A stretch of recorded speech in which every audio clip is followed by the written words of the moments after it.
Voilà, c'est donc la seconde et dernière partie de cette émission. Nous recevons donc aujourd'hui Samir Benlaïchi, notre chroniqueur, enseignant notamment et chercheur à l'université de Tel Aviv, mais également à ses côtés Abdellah Benassi. Vous nous arrivez tout droit du Maroc. Vous êtes à la tête de l'organisation du dialogue. Vous avez également au sein du Maroc un rôle actif dans de nombreuses ONG pour la promotion des droits de l'homme. Un de vos principaux combats aujourd'hui au Maroc notamment, c'est la diffusion de l'enseignement de la Shoah et de ce qui s'est passé au cours de la Seconde Guerre mondiale, de l'extermination de 6 millions de Juifs. Vous avez été invité à de nombreux séminaires à Washington, à Paris, et aujourd'hui vous êtes là en Israël pour assister à l'un d'entre eux. Oui, merci. Effectivement, je suis à Tel Aviv cette semaine pour participer à deux conférences. L'une s'est consacrée à parler du projet en général de l'enseignement de l'Holocauste dans tout le monde musulman et parler plus spécifiquement sur le cas du Maroc. La deuxième conférence était un petit peu sur l'analyse de la situation actuelle au Maroc après, dans tout le Nord-Afrique après le printemps démocratique dans la région. Alors un thème, si vous voulez bien, que nous aborderons en dernière partie d'émission. C'est un projet très vaste que vous avez là entrepris. Pourquoi est-ce que vous êtes lancé à bras-le-corps dans un tel projet? Pourquoi est-ce que vous avez fait vôtre ce combat d'enseignement de la Shoah? Je crois que l'enseignement du Holocauste, c'est un peu lié au terme de l'antisémitisme en général, combattre l'antisémitisme, et c'était en relation directe avec notre combat sur les droits humains en général. La société marocaine, comme vous le savez très bien, c'est une société ouverte, tolérante, est un modèle, je le présente comme étant un modèle d'une démocratie évoluante dans toute la région. Je crois personnellement que le Maroc sert à présenter comme étant un exemple modèle d'une évolution démocratique très ambitieuse dans toute la région. Et l'enseignement de l'Holocauste aussi était parmi ces grands projets qu'on avons présenté à la société marocaine, et je crois que c'est un projet très ambitieux et qu'il reste beaucoup de choses à faire sur ce point-là dans toute la région. Ambition, on n'en doute pas. Ce qui est intéressant dans le cas marocain, c'est un projet qui vient pas par le haut, c'est-à-dire c'est pas le roi qui dicte ce projet, mais ça vient par le bas, c'est-à-dire par la société civile, par vous, c'est-à-dire les enseignants, ils ont pris une décision presque volontaire pour enseigner la Shoah. Mais est-ce que le roi fait quelque chose quand même? Tout à fait juste. Je crois que le roi a un rôle très primordial dans tout ça. Écoutez, lors de l'inauguration du projet Aladdin, le roi du Maroc a adressé une lettre officielle aux participants de l'élaboration de ce projet, dont il a qualifié le Holocauste comme étant une tragédie immense qui a touché toute l'humanité. Une terrible tragédie. Alors, écoutez, lors de cette inauguration, tout le monde a applaudi cet fait, et ça brisait en quelque sorte ce tabou dont on parlait dans le monde musulman. Alors, le Maroc, comme je l'avais déjà dit, il est toujours en avant comme pour ces initiatives. Et d'ailleurs, vous parlez également de cette initiative comme façon de lutter contre l'antisémitisme. Vous avez vu des résultats sur le terrain? Vous avez réussi à changer la vision des choses de certaines personnes? Tout à fait, oui. Écoutez, dans le monde musulman en général, il y en a des extrémistes, que ce soit des panarabistes ou des islamistes radicaux. Vous agissez également envers eux? C'est eux qui agissent en contre de l'initiative. Et écoutez, ils croient que toutes les choses reliées aux Juifs est considérées comme étant un acte de normalisation des relations avec Israël. Et malheureusement, ils ont mal vu nos initiatives et nous attaquent parfois via leurs organes de presse. Et ils ont tout un grand projet de propagande contre votre projet directement? Notre projet en global, oui, l'antisémitisme est une part de ce projet. Mais je crois que tout simplement, les panarabistes en général de la région sont exposés à une grande propagande venue d'ailleurs, certainement par les chaînes de télévision du Moyen-Orient. Mais on essaie quand même de faire en sorte d'élaborer nos projets à l'encontre d'eux et de faire voir à la société marocaine et surtout l'intelligence marocaine les objectifs positifs de nos projets. Parce que on a les panarabistes qui sont laïcs et puis on a les islamites de l'autre côté qui sont religieux. Mais c'est-à-dire un point sur lequel ils sont d'accord, c'est qu'ils sont contre l'enseignement de l'Holocauste ou de la Shoah au Maroc. Parce que qu'est-ce qu'on dit en fin de compte? On dit, si j'enseigne, c'est-à-dire en enseignant la Shoah aux étudiants marocains, je suis en train de faire une normalisation avec Israël. Donc ils font le lien. C'est-à-dire, comment vous répondez par exemple à tel propos? Je me souviens lorsque nous étions ici en 2009 à Jérusalem pour un séminaire des étudiants berbères marocains pour assister à un séminaire de formation à Yad Vashem en Israël. C'est pas la première.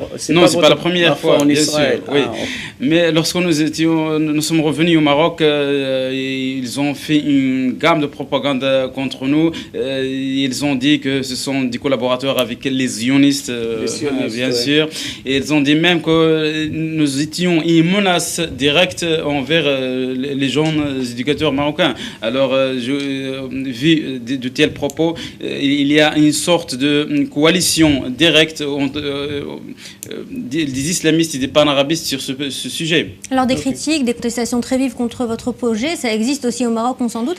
Est-ce que concrètement, vous vous sentez menacé dans votre action?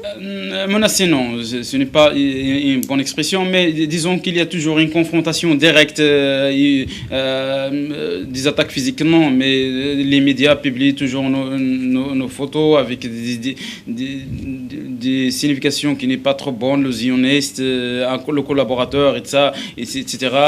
Des gens qui reçoivent d'argent par ailleurs, des grandes sommes pour faire n'importe quoi. Mais je crois que la société marocaine est plus ouverte. Il y a toujours ce combat interne entre les islamistes, les panarabistes et les activistes laïcs. Et moi, personnellement, je ne me considère pas menacé au Maroc, non. Alors, il y a une autre initiative qui ressemble beaucoup à la vôtre, c'est le projet Aladdin de l'ancien président français Jacques Chirac, qui promeut également l'enseignement de la Shoah au sein du monde musulman. Et vous vous êtes identifié également à ce combat ou est-ce qu'il n'est pas adapté à votre action au quotidien? Oui, nous sommes très familiers avec le projet Aladdin, mais le projet Aladdin il est un peu considéré comme étant un projet pour la classe des éducateurs un peu élevée. Pour les académiciens? Les académiciens, les universitaires, oui. Mais notre travail, nous, se base un petit peu sur, pour les gens ordinaires, les simples éducateurs, les activistes associatifs, les gens qui entrent en direct contact avec la société civile. Et pour moi, c'était un très bon projet parce que ces filles, parce qu'elle est en contact direct avec les gens. Alors on parle de l'antisémitisme, il faut parler aussi d'antisionisme. Il fut un temps en Israël où dire le mot Israël était mal vu, on évitait de le faire à tout prix. Aujourd'hui, les choses ont changé. Est-ce que vous pensez que c'est aussi grâce à ce genre d'initiative? Oui, bien sûr. Même au Maroc, on emploie le mot d'Israël, même dans le média officiel pour le moment. Et puis vous y venez apparemment facilement. Oh, bien sûr, oui. Le Maroc, comme je l'ai déjà dit, ça sert de présenter comme étant un modèle par excellence de tolérance et d'ouverture envers tous les sujets, y compris Israël. Alors, on n'a pas beaucoup de choses à craindre lorsqu'on visite Israël ou bien lorsqu'on parle même dans nos conférences et nos débats ouverts. Samir, est-ce qu'il y a d'autres initiatives dans le monde arabe à l'image de ce qui se passe aujourd'hui au Maroc? Il y a la Tunisie aussi qu'il faut saluer. C'est-à-dire, c'est une tentation c'est presque la même chose. C'est-à-dire, dernièrement, on a vu ce film tunisien à l'université. On a fait une projection. C'est un projet qui ressemble un petit peu à ce qui se passe au Maroc. C'est une classe d'étudiants tunisiens qui ont fait le voyage en Pologne, à Auschwitz. Et puis, ils étaient un petit peu... D'abord, ils ont étudié en Tunisie ce que c'était la Shoah. Et puis, ils ont fait le voyage.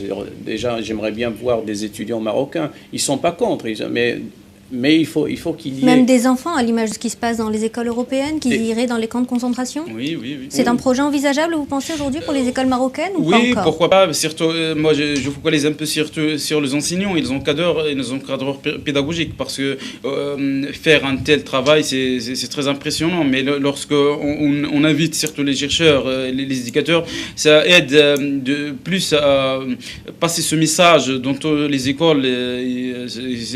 Définitivement, définitivement, ça apportera de bonnes choses.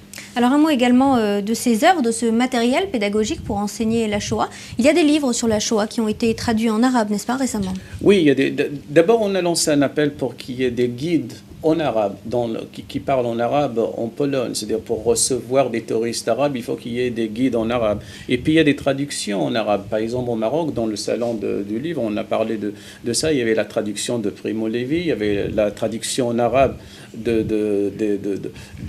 l'autobiographie d'Anna Frank. Mais en même temps, il y a un phénomène démocratique qui se passe. Donc, par exemple, dans le pavillon islamiste, il y avait la traduction en arabe de Mein Kampf d'Hitler. Donc, ce sont des livres qui se côtoient et chacun... c'est vraiment un souk, comme à Marrakech. Et donc, c'est vraiment, on parle de tout, on parle pour la Shoah et on parle contre la Shoah, mais tout dans un dialogue. C'est-à-dire, on se dispute avec des mots. C'est plus qu'un dialogue, c'est presque un bras de fer aujourd'hui que de faire cohabiter Mein Kampf à côté du journal d'Afranc. Et ça se passe comme ça dans le salon de livres. Donc, déjà, moi, quand j'ai vu ça, c'est vrai. La première réaction, on est un petit peu choqué, mais c'est-à-dire, en repensant à ce phénomène, on voit que c'est vraiment, il y a un dialogue. C'est-à-dire, à l'époque, on ne voyait, à mon époque, on ne voyait ni l'un ni l'autre. C'est-à-dire, tous les livres qui sont un petit peu, entre parenthèses, polémiques, on ne les voit pas, ils sont en tout cas, c'est donc une polémique en faveur de la Shoah qui est aujourd'hui acceptée, un matériel pédagogique dont vous vous servez. Oui, bien sûr, mais il faut noter une autre chose, c'est que la montée des islamistes dans toute la région s'est aggravé un petit peu la situation et que ce genre d'initiative n'est pas mal vu, mais plus pire encore, il est considéré comme étant un acte de normalisation avec Israël, comme je l'ai déjà insisté. Même les islamistes maintenant au Maroc cherchent à présenter un projet de loi pour le Parlement. C'est à cause des islamistes aujourd'hui qu'il n'y a pas de normalisation supplémentaire des relations avec Israël? Les panarabistes et les islamistes, parce que comme on a déjà dit, il y a une collaboration directe entre eux sur ce point. Alors un dernier mot, Abdellah Benassi, puisqu'il ne nous reste plus qu'une minute, sur la deuxième partie de votre voyage. C'était pour participer à un autre symposium qui cette fois-ci concernait les printemps arabes. Un printemps arabe qui n'a pas eu lieu au Maroc. Et pourtant, on a parlé d'une contestation écrasée, d'une montée de l'islamisme. Est-ce que cela veut dire que cette contestation, elle va revenir demain, peut-être de façon plus forte? Je parle des printemps démocratiques. Ce n'est pas tout simplement arabe, parce que ce ne sont pas les Arabes tout seuls qui existent dans la région. Mais je crois que le Maroc a fait sa révolte aussi très, très positive. Et on a organisé des élections, une nouvelle constitution. Beaucoup de choses se changent positivement en avant. Le Maroc, les revendications ont été écoutées. Oui, bien sûr. Il en reste beaucoup de choses à faire, mais le Maroc est sur le bon voie et je suis très, très optimiste pour ce que apportera demain, Inch'Allah. Merci en tout cas beaucoup de nous avoir accordé cette interview. Merci à vous. Merci à vous, Samir, également. C'est la fin de cette émission. Merci de l'avoir suivi. La suite de l'information, c'est dans quelques instants sur Guisen TV.